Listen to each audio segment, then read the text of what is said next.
Howdy, all. Let's just say this. When I was younger, it was no problem for me to stay up for West Coast games. In fact, it was one of those things that I actually looked forward to watching on cable. We had WOR from New York, and I would, like when the Rangers were on the West Coast playing LA, or the Islanders were playing Vancouver, and it was, Eddie Westfall and Jiggs McDonald, or Jim Gordon and the big whistle Bill Chadwick, Bill Chadwick. That it was Bill Chadwick or Ed Chadwick. Bill Chadwick. Bill Chadwick. Okay, I was big whistle. Yeah. Now, I loved it, and I had no problem staying up. Now, I'm not an ancient. I'm not an old. I'm not an old man, and I have been fighting off a cold the last little while. Yeah, that Tang's really working, by the way. And by the way, it's gone, Russ. No coughing. No coughing. The Tang worked. It told you. It's magic. After it ran its course, after the cold ran its course. It worked on the astronauts. It works for me. Right. But do astronauts even still use Tang? I mean, I bet you they don't. What astronauts are there anymore? I don't know if the Russians like Tang. Oh, we have astronauts. Come on. Anyway, a 10:30 start in San Jose. Plus, they had a brief, it wasn't long, but a ceremony for Patrick Marleau coming back for his first game. We'll talk about the game itself in a little bit. But the game ended a little after 1. Just, I was, even though I was into the game and I had to watch it, I was getting a little drowsy at the end of it. Yeah, I do want to say, happy Halloween. Jordan is a Jack Russell Terrier, but she dressed up as a Greyhound today, so the good costume she has. Yes, that's great. Oh, yeah, the cough's gone, clearly. No, jeez. I can't.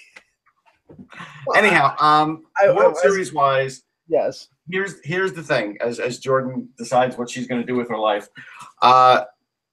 You give the ball to Justin Verlander, and you don't do anything else. Matter of fact, a friend of mine, put on their Facebook account, what manager do you want in Game 7? What pitcher do you want in Game 7? What reliever? I don't care about the manager. I don't care about the reliever. I want to win Game 6 with Justin Verlander, so there is no Game 7. Right, and this is the thing. That's what I want. I mean, obviously, if the Dodgers win Game 6, the momentum, if you believe in momentum, yeah. But also the starting pitching matchup swings heavily towards the Dodgers because they have Darvish, and I think it's Charlie Morton or McCullers. It's McCullers, who again I might use in this game if I have to. Well, it depends. It depends on the situation. If the game is tied 3-3 in the 8th inning and Verlander's thrown 125 pitches and you don't have any trust in anybody in the bullpen, but there was a day off. So, guys like Davinsky, guys like Harris, they're going to be using those guys. I don't think he's going to go to McCullers. The one thing I know is he's not going to go to Giles. Right. But, Giles definitely out. Now, apparently Dave Roberts has said that everybody rotation bullpen is available except for Darvish and Kershaw. I kind of feel bad for Dave Roberts in a way.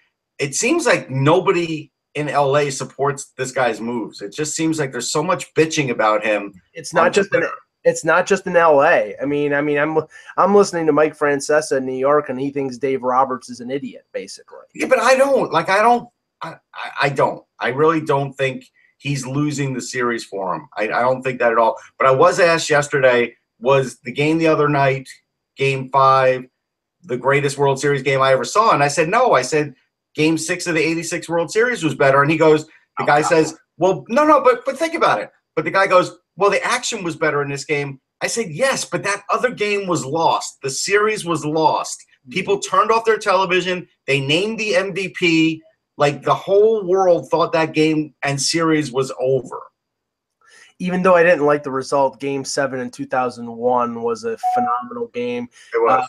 Game 7 in 1982 between the Brewers and the Cardinals was that was a game. My National League team is the Cardinals. My AL team is the Yankees, and You know, So that was the Harvey Wallbangers team? That was the Harvey Wallbangers team against the Whitey Herzog Speedsters, and with Hernandez playing first base and Ozzie. Yeah. That was a great series and a great game 7. Daryl Porter catching for them? Yes. Daryl Porter got the big hit That's what I thought. That's what was coming into focus in my mind. Like Daryl Porter did something. Okay.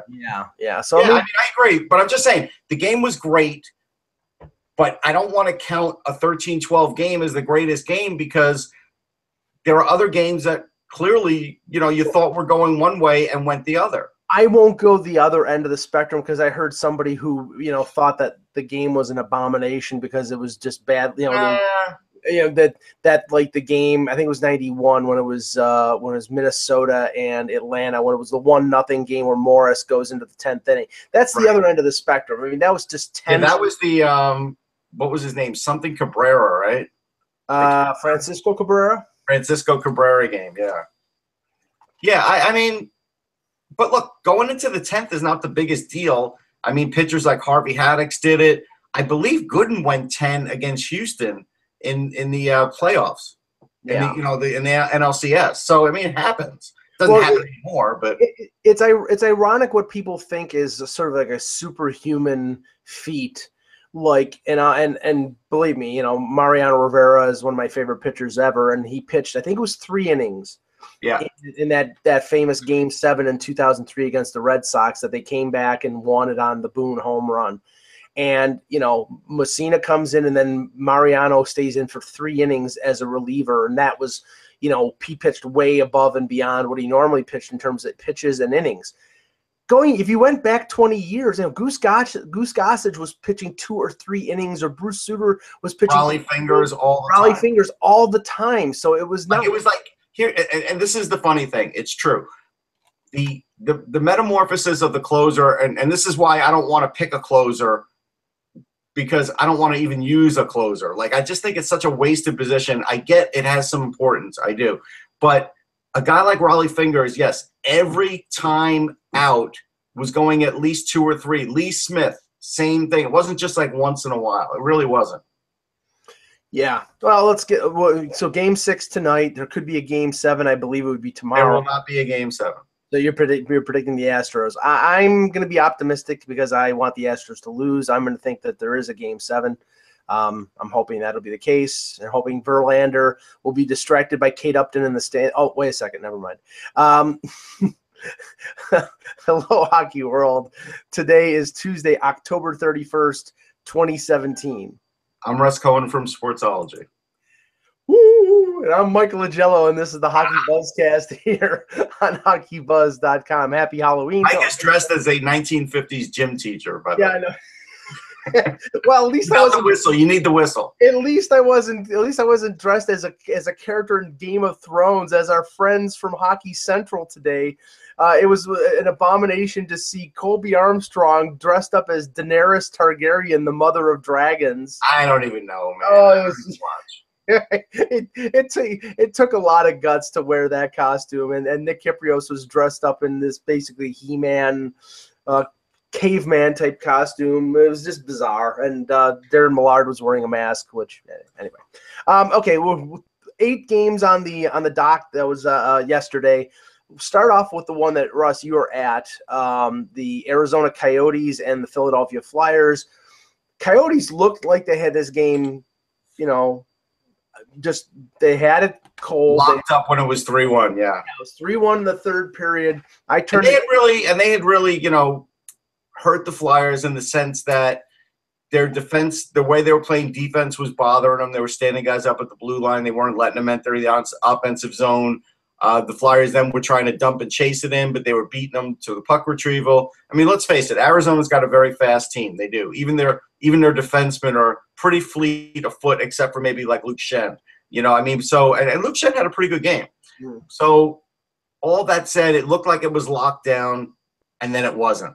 And Scott Wedgwood was largely untested in the first period, got a little more tested in the second, and then like a switch went off for the Flyers, like, hey, maybe we should be testing this guy more. And then they finally started really pouring it on. Now, were you heading downstairs to the media room? Because, because It was 3-1 in the final minute, and Philadelphia scores 2 in the last, I think, 55 seconds. Yeah, to tie up the game.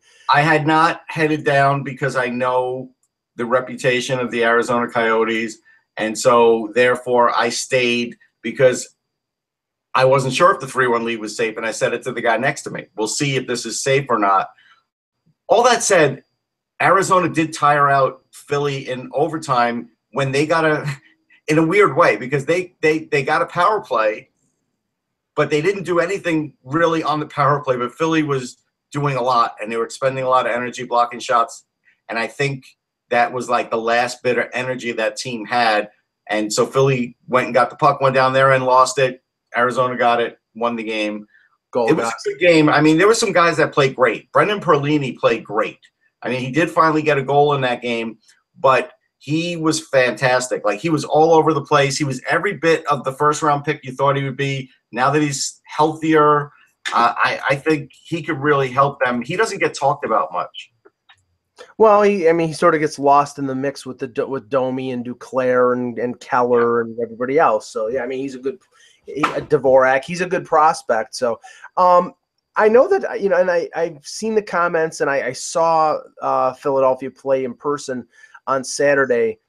I know that Dave Haxtell has moved Couturier into a more offensive role this year, and from the indications I've been getting, not from you but from other people on the Flyers beat, this is going really well for Couturier. He seems to be rounding out into a very good two-way guy who, I don't know if it's number one center, but maybe number two.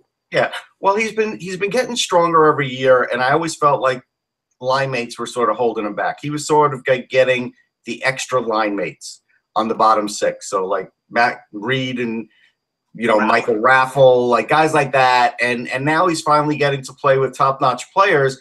And he is strong enough to stay in the crease now and jam some pucks in. But he's also a smart and creative player.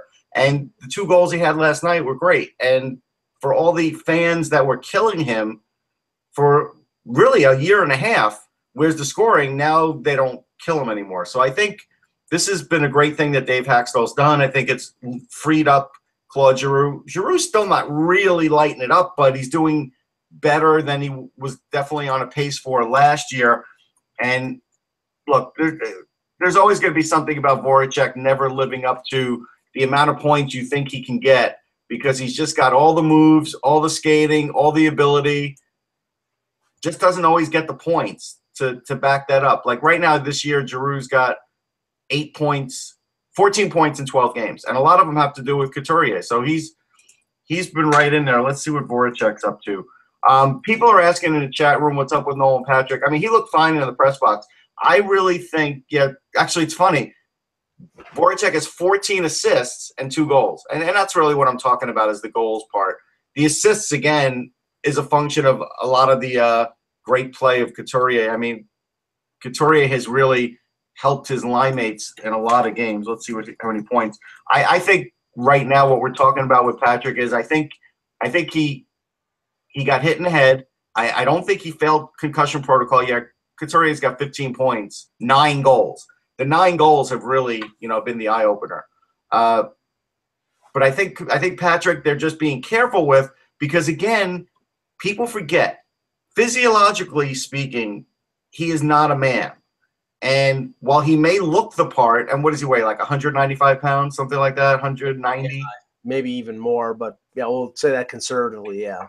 He's going to probably be over 200 pounds when he finally has all of that man strength. And so I think when you look at Patrick, you say, wow, look, he's got great moves and everything. But part of getting stronger is, he's 198 pounds. He's probably going to end up around 212, Part of getting stronger is getting smarter from not getting hits the way he got hit.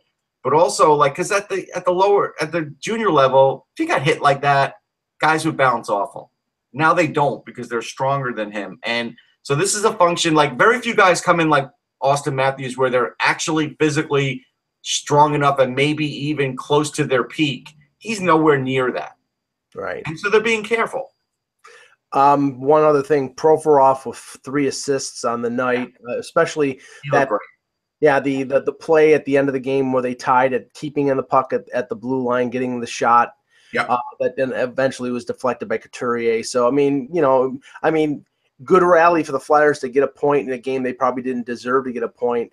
Do you think that this takes the pressure in any serious way off of Tocchet? Because I don't think it does. I mean, if they win a couple in a row, maybe things lighten up. But, if they go 1-12-1 or 1-13-1, I think the pressure still is as, hard on him and high on him. Yeah.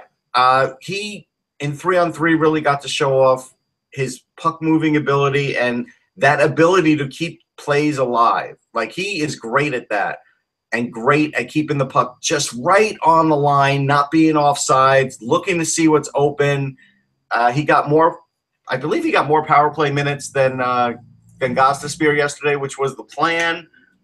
And that's what I've always said. Like, Gostisbehere's got to sort of look over his shoulder because – yeah, but Gostisbehere got pummeled against the boards on Saturday by Komarov, so that may have affected, them giving him more ice time than usual. So, but still, Provorov is one of these guys that he may not have the blistering shot, but it's accurate. Provorov got 28 minutes, which is insane, right?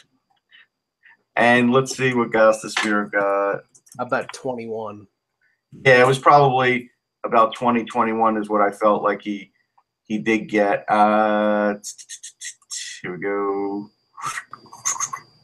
He got 14. Wow. Oh, wait, no, he didn't. Oh, he didn't play. You know what? I forgot he wasn't in the lineup. That's right. Oh, okay. Then that's the reason. I forgot they used Manning and Alt. My brain wasn't. Then the hit from Komarov kept him out of the game. They did keep him out. I forgot that. Yeah, I know. And doing too many things at once. I didn't see him in the last few minutes because that's all I was. Yeah, no. He didn't play at all. Okay, game number 2 on the list that I think was most notable, not for the game itself, but for what happened in it, was the Islanders and Vegas. Now, it's funny. Vegas, after losing this game, has 2 losses on the season, and they've lost more goaltenders than they've lost games. Right. Because Oscar Dansk in I think it was late second or early third period, suffered an injury. Maxime Legacy, I'm not sure if he pronounces it the same as Manny. I'm not sure either. But he comes in, he allows 4 goals on 11 shots, so basically costs Vegas the game. And the Golden Knights play the Rangers tonight. This is the game that everybody was saying that if Alain Vigneault gets fired, or could get fired if they lose to Vegas. Well, I don't think if he loses to Vegas, he might, with Maxim Legacy in net, he may deserve to be fired. But a 19-year-old Dylan Ferguson, Dallas's 7th-round pick, a couple years in 2016, who was traded as part of the Mark Mathot deal. Right. He was playing for Kamloops and got the emergency recall at some point last night, and is probably taking a flight from Vancouver to connecting to New York, and I guess we'll get there in time. But I mean, Russ, we talked about this. You talked about it specifically during the off season. I mean, it's unbelievable. I mean, we've seen teams lose goaltenders before, but not 3 in 11 or 12 games. This is nuts. No, it's nuts. And again, I was sort of doing the math.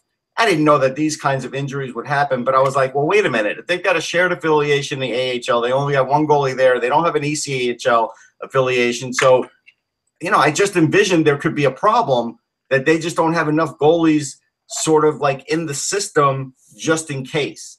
And lo and behold, now that's indeed their problem. And, Ferguson, if they're going to take him out of juniors and make him an NHLer, that's rough. I would rather just sign someone to a 10-day contract, almost anybody, because, again, what are you expecting this season to be, regardless of how it started? Like, that's what you have to really ask yourself. They're in the weird situation right now that if they sign somebody – I mean, I don't believe you can sign somebody to a PTO and then promote them to the NHL even on emergency recall, because a PTO or an ATO is an AHL contract. You'd have to sign them to an NHL deal. Yes. And look, in Kamloops, he had an 878 this year. Like, So I mean, he's a body. I mean, basically, I mean, he's 19 years old. I'm not making any kind of judgments on him. This is just an emergent situation. But I mean, I've seen him play. He's a below average. Definitely a below average right now NHL goalie. He's clearly not ready, and they're going to just chuck him in there, I guess. I mean, they don't have a lot of options. But they're in that in between situation here where. Fleury might be a week and a half away. Dansk is now day-to-day with this knee problem. They need a goalie for a week. And the thing is that they don't have anybody in the system to step up other than a 19-year-old kid from the Western Hockey League. So they're going to be this could be the final thing that pours cold water on the red-hot Vegas Golden Knights is the fact that they have now a guy who's an AHL goalie at best in there. I mean, Dansk, you talked about him having – he was a well-thought-of prospect who just never came to the forefront and started to recently. But he made some great saves before he got hurt. Yeah, he earned his first NHL shutout. So, yeah, it's bizarre. Now, in that game, John Tavares scored 2 goals. He's now got 11 on the year, so he's now red hot. But and this is Islander fans don't want to hear it, 3 against Arizona, 2 against Vegas. Like, he's getting hot and beefing up his stats, and so are the Islanders against teams in trouble and distress. Yeah, and that's, I mean, like even Nashville, and Islander fans say, well, they beat Nashville. I'm like, but Saros is a horrible NHL goalie. Until proven other. Well, wait, I mean. No. I agree. I mean, I'm just laughing at the internal argument that you myself. I know. I'm just saying, I'm just going with the facts, and right now, UC Saros and I'm only going since the Stanley Cup because I liked him pre-Stanley Cup. He's got a 4.36 goals against with an .817 save percentage. I want to say that again. .817. He is 0-3 in 3 starts. Not good. Not good. That's like almost grounds to get a different goalie. I mean, most teams at this point would get a different goalie. They're not going to because they like the guy. But the Islanders have beefed up on that. So they need to beat Washington to prove something to me. That's regardless of who's in net. Beat Washington, and then we'll talk. I do want to tell people, too, if they go to my SoundCloud, they could listen to an interview I did with Max Domi after the game yesterday. Very exuberant. While all the media was going to Goligoski because he got the game-winning goal, I went to Max Domi because Max Domi is a great quote. If anybody's ever spoken to this kid, he's a mensch. He is just a great guy who loves the game, and he was excited about the win. He almost cursed, too. It was really funny. So people should listen to the interview. Did anybody jump in the penalty? Oh, that's his dad. Sorry. Yeah. Okay. One other Vegas-related thing, a number of reports about Shipachyov. Inaccurate reports. Well, okay. From what Bob McKenzie is reporting, the plan is for him to be waived in terms of terminating his contract and going to the KHL. That's not going to be done until the deal is in place with the KHL team, because why would he give up on his NHL contract until all the I's are dotted and the T's are crossed with the KHL team? Plus, apparently there was a report yesterday that said if he goes to the KHL team has to reimburse the NHL team for the signing bonus that they paid because he's leaving way too early in the deal. And I don't know if this is some sort of agreement. That's the first I've ever heard of something like that. I would hold my breath if I were the Vegas Golden Knights waiting for that check to come in. Yeah, well, I mean, see, honestly, if they're getting off the hook for $7 million over the next 2 years for a player that they clearly have decided they don't think he can play for. Do we really think they're going to get a rebate check? I don't think so. Yeah, exactly. So, I mean, I mean, maybe they're putting it out there and hoping that the KHL team will. Now, it'll be interesting if it's SKA or if it's Severstal is the other team I said that had interest in him. Yeah, I'm not sure. They haven't specified a KHL team, so we don't know who it's going to be. And as X said last week, SKA is 25-0-2, at least at that point they were. So they really probably don't need him, but I have a feeling that the Olympic aspect of this is something that is at play as well, because no, definitely the Olympic aspect is massive. Yeah, Sevastol is 8th in the West, so clearly they need him more than Ska does. Yeah. Moving to the game that I watched and stayed up late to watch, the Maple Leafs and the San Jose Sharks. It was a 3-2 victory for San Jose. It was a really strange game, Russ. And I think, and I'm going to be writing about this later in the afternoon, from some reasons for concern and some reasons and areas of concern that I've been focusing on for most of the season. The Leafs played a better. Well, the game was close because Frederik Andersen played very well. San Jose had 39 shots. Andersen only allowed 2 goals. He was really good. Sort of a bounce back after a couple bad games. The Leafs could, if I would say from the beginning of the second period on, the possession numbers were horrible. San Jose controlled the puck completely. They outshot them 25-9 in the last 2 periods. 30. I never get hung up on shots on goal too much. I only care about quality shots. Well, at one point the Leafs were outshot 21-1 in a stretch. They didn't have the puck. They didn't have the puck for most of the second period. So this wasn't the game where the defense broke down. This was a game where they just didn't have it. Well, this was a game where San Jose effectively neutralized the Leafs' breakout. They shut them down in the neutral zone. So who was the key guy? Was Vlasic making that happen? When Vlasic was matched up with Matthews, Matthews scored the opening goal, and then he pretty much, he was still hit. That line was still the best line, but there was no consistent offensive attack with the Leafs until late in the game when they were pressing for the tying goal. Then they pull the goaltender. Joel Ward gets the empty netter, and then the Leafs score in the final minute, almost in the final minute, to narrow it to 3-2. But Babcock has really got to be concerned here. And you notice things that are happening with the lineup. It's like last year he stayed really static with his lines. He kept JVR, Bozak, and Marner together. He kept Kadri, Komarov, and they went between Nylander and Connor Brown.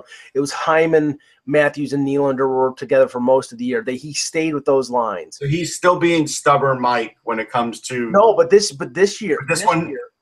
So he's shaking it up a little bit now. That's the thing. The last 3 games, the only line that stayed together was the Hyman, Matthews, Nylander line.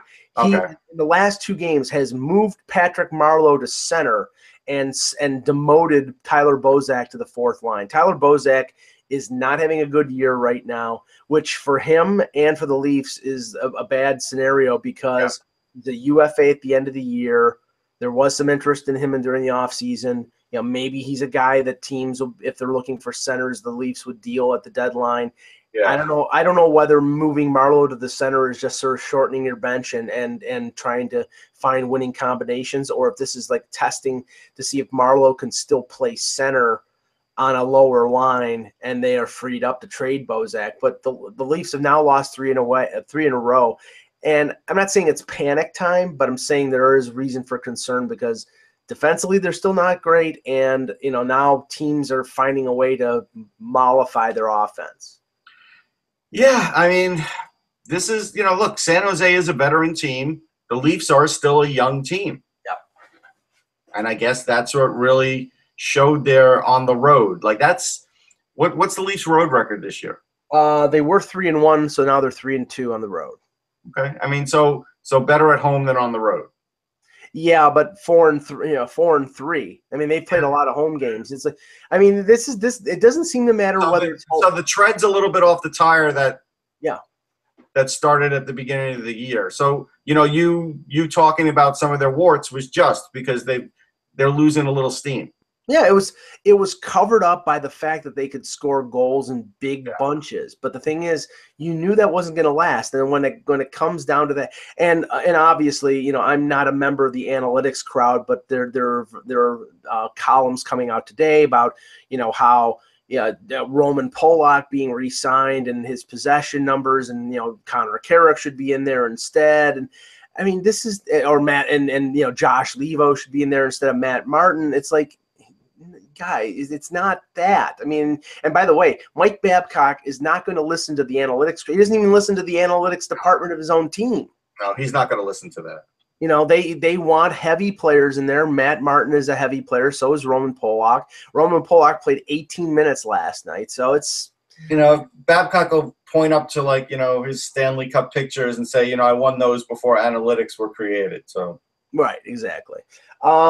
The Columbus Blue Jackets win over the Boston Bruins 4-3 in the shootout, and I saw the shootout here, and I just had to bring this up because Artemi Panarin with a nice goal on Tuukka Rask.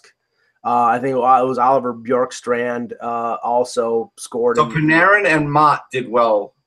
Is that what you're saying in this game? Yes, I'm saying that. Yes. Okay. Just wanted to bring that up. Now, you know, this is the thing. I really like the direction that Columbus is going, and I did read something regarding, you know, the players in Columbus starting to get a little annoyed with John Tortorella, and I don't know whether this has to do with, like, the after effects of this book tour that Sean Avery is going on, where he's dealing a lot about Tortorella. And he was on a New York station that I go on every Sunday night. If you go to sportstalknewyork.com, you could probably hear his interview, and he was bashing Tortorella, and they asked me about it. I think it's a function of that. I think it's like a piling on. Listen, I'm the last guy who defends John Tortorella when he doesn't deserve it, but the team's 8-4. I haven't heard boo, like there's a problem coming out of Columbus. So I think this is just a reflex and content opportunity when you've got someone. I only judge John Tortorella on the guy I see now. I don't judge him on what he's done in the past. If he turns back into that guy from the past, then he's fair to be judged on that. But right now, I don't see any signs of it.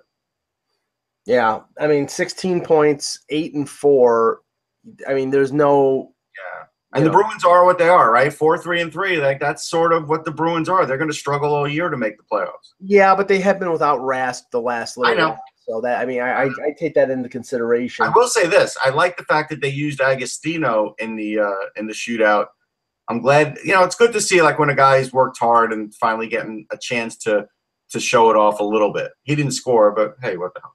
In a remarkable reversal of fortune, the Montreal Canadiens score 8 goals against the Ottawa Senators. The defensively sound Ottawa Senators, and the great Erik Karlsson, who went -6 on the night, an 8-3 win for the Habs over Ottawa. Now the thing is, it's like there are always teams that seem to have the number of other ones. And I'm just doing this on recall. I had to look up their head-to-head records, but for some reason, I think the Sens always have trouble with the Habs. That they've all, even no matter how bad the Habs are and how good the Sens are, Montreal always gives them fits. Now, Montreal finally gets off the offensive schneid. I know Galchenyuk scored. Charles Hudon with a couple goals. Max Pacioretty. I was happy to hear about some positive talk about Hudon, because I think all he needs is that.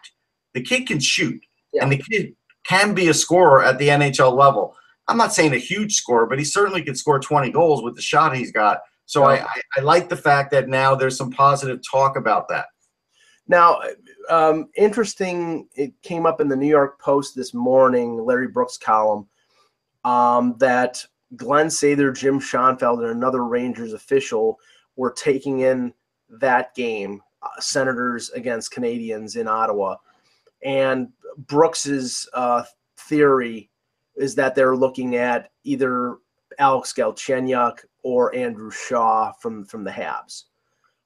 Based on what we were talking about yesterday, I don't think it's out of the realm of possibility that Kyle Turris. We know that the Rangers are looking for center help. These teams and general managers have made trades before. The Zibanejad, Broussard deal. So it might very well be Andrew Shaw or Galchenyuk. We know that if there's I think they probably went to look at all of them. What we don't know is, look, Turris was another last-minute scratch because of this viral infection, but he did practice. He did hit the ice. And so maybe they went to their practice. Like, we don't know if they were at the Senators' practice. Sure. My guess is they were looking at all of them, and the GMs are there, and they probably spoke to GMs of both teams just to sort of, see what the cost is. If I'm the Rangers, I go for Turris before Shaw because, A, the Rangers will have the money next year with Rick Nash being gone. B, Turris can be a number one center. Then you move Zibanejad to the number 2 center spot. Then all of a sudden, Kevin Hayes is not such a liability anymore. He can go down to that 3rd center spot, or you can put Miller in that 3rd center spot if you wanted to at some point this year. So there's a little more flexibility there. Whereas Shaw and Galchenyuk, Shaw can play center. Yeah, we're not. If Montreal's not playing Shaw at center, right. That's exactly the point. They can play center, but are they centers? And then the decision or the ruling on that is no, they're not. Otherwise, think about Andrew Shaw. Because guys in the chat room are going crazy. Don't bring Andrew Shaw. That is the knee-jerk reaction, but everybody probably said that about Sean Avery. And for the most part, Avery's run in New York was good, and he was an effective guy. He got in Brodor's head. They won some games, some big games because of Sean Avery. We have to give him a little bit of credit. Now, Shaw's making $4 million. Mm-hmm. That's a downer. But Shaw also is the kind of guy that does score some dirty goals and does stir it up. And the Rangers don't have any guys that really stir it up at the moment. Kreider's been trying to, but he's just not really that guy. That's okay. But again, if you bring Andrew Shaw in, Pavel Buchnevich gets buried deeper. And I'm not sure you want to do that because I think there's more to be shown with Buchnevich. That's why I would go more for the Kyle Turris angle because, again, he's going to be a UFA. There is a trade to be made there, and the Rangers had traded, obviously, with Ottawa before. I would go that route. Yeah, and you know what? In retrospect, you look at it, Stan Bowman, sometimes, he's not perfect. He sometimes makes moves that don't work out. Sure. But getting a couple second round picks, one of them being DeBrincat. Yep. Or Andrew Shaw. That's pretty good. That was a pretty good deal for the Blackhawks. They good deal. They were in a situation where they had to move guys to clear out space, and usually when teams are in those positions, they don't get full value. It's like in the NFL. The New England Patriots get a second round pick for Jimmy Garoppolo when Garoppolo is a free agent at the end of the year. It's like their back is against the wall, but they still got value, and that's what Bowman did with Shaw. So I like the Shaw deal better than I like the Saad deal. Just saying. Yeah. Okay. I watched some of this game, and every time I came back to it, the score was remarkably different. The Tampa Bay Lightning beat the Florida Panthers 8-5. Now, right now, Tampa leads the NHL with 53 goals scored. They're scoring goals in bunches. They're unstoppable. It's Kucherov, it's Stamkos, Nemestikov is on that line. Actually, let me stop you for 1 sec. I do want to say, because the chat room's like saying, we want Galchenyuk. If those stories about Galchenyuk are true, where he has been in the program a couple times, the last place you want him is in New York. Right. I think you learned that from Kevin Stevens back in the day, if you remember, when he became a Ranger, and that was a bad scene. You don't want that potentially happening. So I don't think it's good for the kid to come to New York, to be honest. Or Don Murdoch back in the day. I think Stevens is more applicable because, he was a guy that was already having those kinds of troubles, and then it just got worse. Right. Tampa Bay, Braden Point has 6 goals, Russ. Yeah. I got to say, again, pleasantly surprised that he has just blossomed like this, even more than I thought he would. Really pleasantly happy with – this is just great scouting. Again, Stacey Roos does a great job of developing these players. They really – Tampa doesn't get enough credit for their whole system. They really don't. No, and it's funny that a player who, has been a contributor, but not a big contributor, Nemestikov. They move him to that line with Kucherov and Stamkos. He's a highly skilled player. He is. He's raking up the points. He's got 5 goals now. He's an RFA at the end of the year. This is gonna be another one where this team. Yeah. But he'll come fairly cheap still, though. Well, maybe, but he's only getting a bridge deal. I don't think they're going long term with it. No, probably not. If they got Kucherov to take a bridge deal, they're going to get Nemestikov to take one. I'm just saying it's another one of these players that all of a sudden just pops up and is a contributor. I mean, he was a decent contributor. He moved around the lineup, but now he seems to have found his niche with Stamkos and Kucherov. On the other side of this, on the other side of the equation here. Actually, I want to give you a little scouting on point that what I had on him. Okay. So at the time of the draft, he was 5'10", 163. He was more than a point-a-game player, and I liked his skating stride. I said it was a smooth skater, especially through the neutral zone, could hit players with stride, in stride with passes, would go to the net, played the give and go, has a real good hockey speed, and was starting to get faster and stronger. So, that is a situation where we do talk about it. Getting faster and stronger has meant everything to his game because he had everything else there. And he doesn't get talked about. I mean, we've talked about him on this show more than I think the national guys have. Well, I mean, I was just stunned at the end of the year because I was tracking Tampa because they were in the competition with the Leafs for one of the final playoff spots. Right. How advanced Point was in terms of not just being an offensive player, but also defensively, he was pretty sound for a young center. And, he was put in there after they traded Boyle, after they traded Filppula, and they didn't skip a beat with Braden Point as their number 2 center.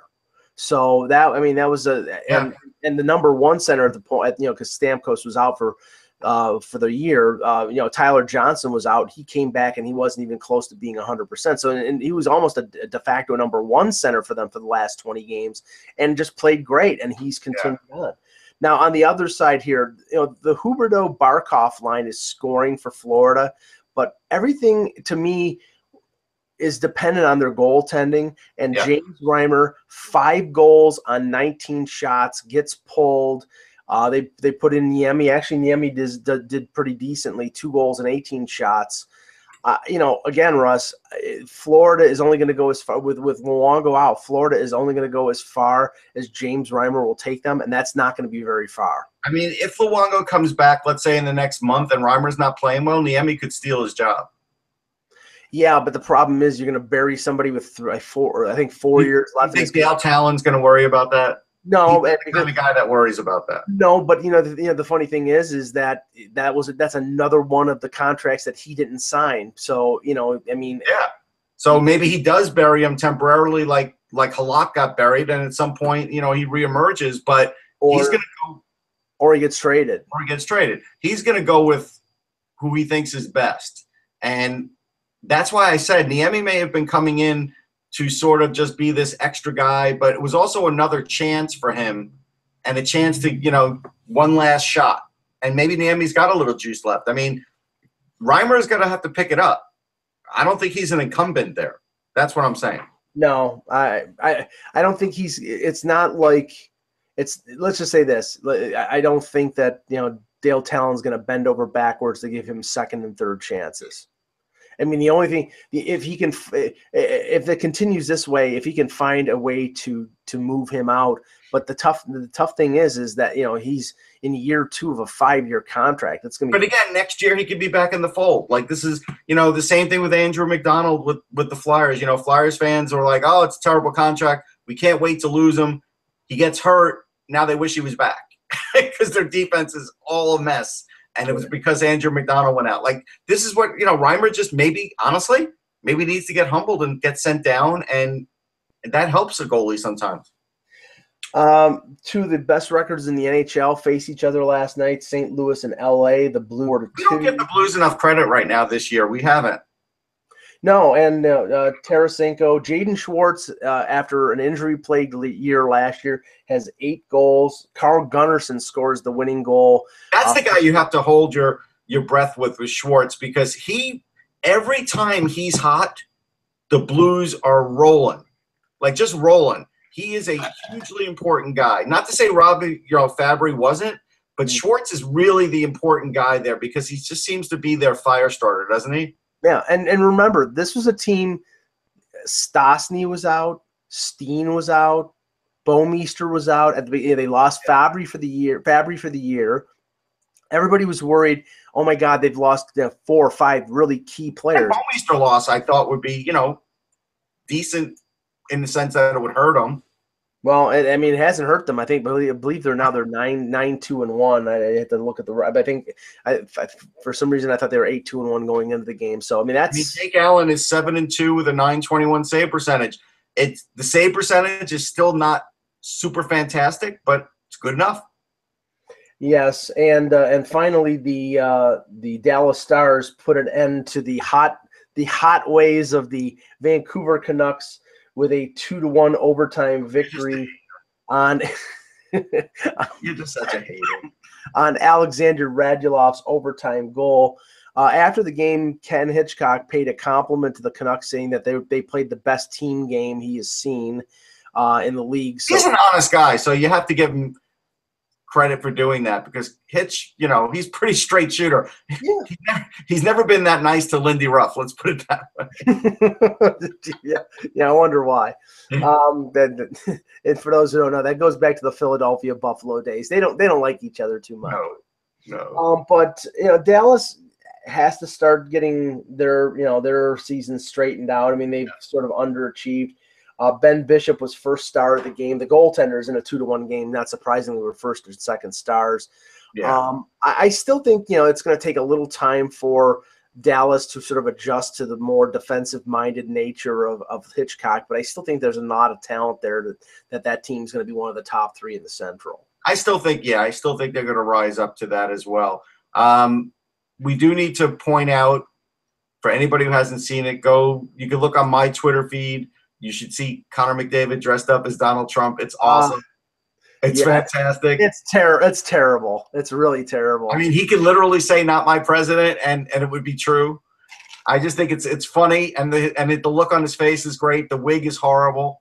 So that was fun. If you want to look, the power red tie. Yes, the power red tie. If you want to look on my Twitter timeline for my picture from 1981, where I dressed up as a cheerleader, feel free.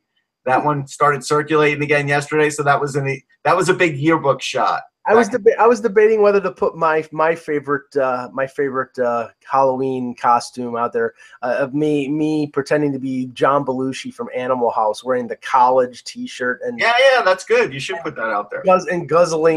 Fake guzzling a bottle of Jack Daniels. Yeah, so maybe I will, in the spirit of Halloween. But anyway, okay. We have there were 3 games tonight. The aforementioned Rangers hosting the Golden Knights. Now, I mean, the Rangers got to be heavily favored in this, Russ. But hang on. Someone has told us breaking news. Yes. And that's coming from the chat room. The chat room's on it today. Thomas Boyle is saying Ryan Getzlaf is back on the IR. Wow. If that's the case, I'm trying to see if anybody else has sort of. Well, take a look at that while I talk about the schedule tonight. Yep, he is on injured reserve. He is. Wow, and now, so, Anaheim is without Kessler and Getzlaf. He got hit by a puck on Sunday. And honestly, in watching that game last night, the fortunes of the Coyotes turned a little bit when Yarmolson got high-sticked right in front of his own net. And they don't know what his status is either. Yeah, I mean, with a defense, I think that's heavily reliant on him and Ekman Larson playing tons of minutes. Not that they're going to get into the playoff race or anything like that, but just to have some success, you really need Ekman Larson, Yarmolson, Goligoski, and Demers playing 20 minutes a night. And if he's out for a significant period of time, that's not good news for the Coyotes. No. How much do you buy into this? That if they lose to Vegas, that Vigneault's job is in the balance. Well, I think now more than ever, we don't even know who the goalie is, do we? It's going to be Lagasse. Okay, so if Lagasse's in there and he beats the Rangers, not only will everybody in the Garden boo, I think that would put enough pressure. So this is a game where the Rangers probably should win like 5-2, And so we'll see. But here's the thing though. It's not always about the final score. If Vegas breaks out again with an early goal or two, and then, at the end of the game, the Rangers say, yeah, we haven't started off the game well again, that could hurt Vigneault too, even if they win. Because that's a situation where that has to stop, right? You can't continue that all season long. And so that's been a trend and an alarming trend. So I think I'm looking for both things. I think, unfortunately, everybody's going to be watching this game, and unfortunately, most people are going to be rooting for Vigneault to lose his job. I'm not necessarily doing that because, again, the option is Lindy Ruff. Someone in our chat room said maybe they were talking to Mark Crawford. I'd rather have Lindy Ruff than Mark Crawford if I had to make a pick. So just to show you where I'm at on Crawford these days. And so, and again, if that were to happen and Lindy were to come in, I would not say Lindy is a guarantee to get a contract. The Rangers, Jeff Gordon he's not married to Lindy Ruff. Like, these are guys that, Gordon maybe having Glenn Sader say, hey, give Lindy a good long look because I like him and I know him. But Gordon's his own man. And so just because Ruff gets put in there, I wouldn't I'm assuming if that were to happen at some point this year, it would be on an interim basis, and then they'd still sort of see where it shakes out. Well, I don't know how long Ruff's contract was. I mean, assistant coaches usually get 1 or 2 year deals. So if he came in on his assistant coach's contract, and I'm sure it probably has clauses in it that if he's made the head, because all these contracts have these little clauses say if this, then this, and sometimes they'll get a pay raise. Sometimes you just get what you get. But yeah, if they do fire Vigneault, I think that he's the odds-on favorite to at least be the interim. Yeah. And depending on,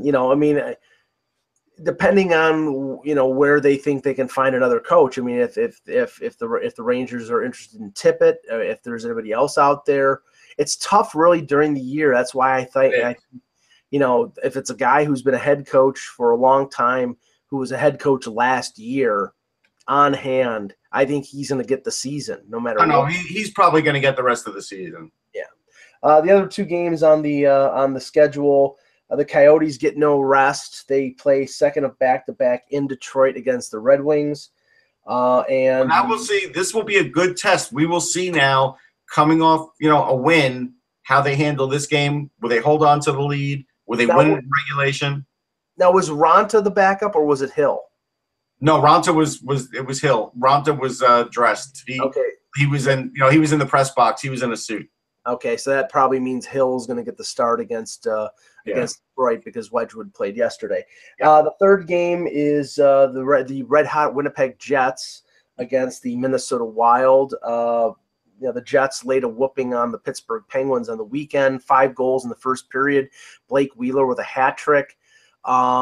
It seems to be coming together with the Jets, and not surprisingly, Connor Hellebuyck has taken the number 1 job away from Steve Mason. Mason, had that bad outing in the first game against Toronto. Hellebuyck comes in, and now I think maybe Hellebuyck just needed a little fire lit under him. That's a good job by Cheverdayoff to do that, because we knew Hellebuyck had it in him, and sometimes you do need that competition and to get it going, and so maybe that's what did it. I mean, look, Winnipeg can score goals, man.